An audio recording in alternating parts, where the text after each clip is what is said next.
I'm Ted Galen Carpenter. I'm a senior fellow in foreign policy studies at the Randolph Bourne Institute and a senior fellow at the Libertarian Institute. I had a 37-year career in various policy positions at the Cato Institute. China has every reason to regard NATO's expansion into East Asia as a profoundly unfriendly act. And I think that PRC policymakers will take countermeasures as much as they possibly can. This is an enormous expansion of NATO's mission.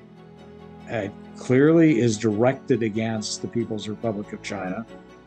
And Chinese leaders, I think, are questioning whether their country can maintain a status quo relationship with the United States or with the other NATO powers if that trend continues. U.S. leaders regard NATO's move into East Asia as, in some ways, the latest phase of a long-term transformation of the alliance.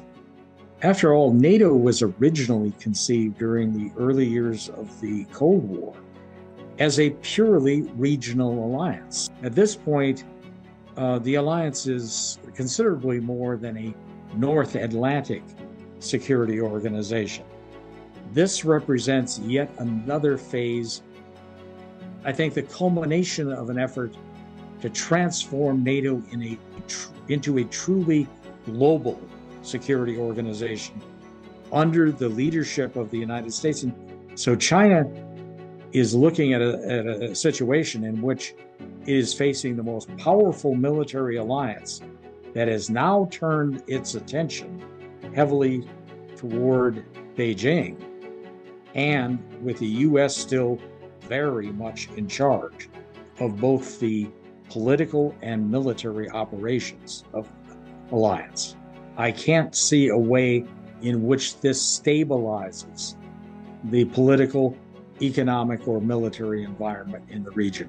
I can think of multiple ways in which it could severely disrupt those examples of the status quo and perhaps create a major crisis.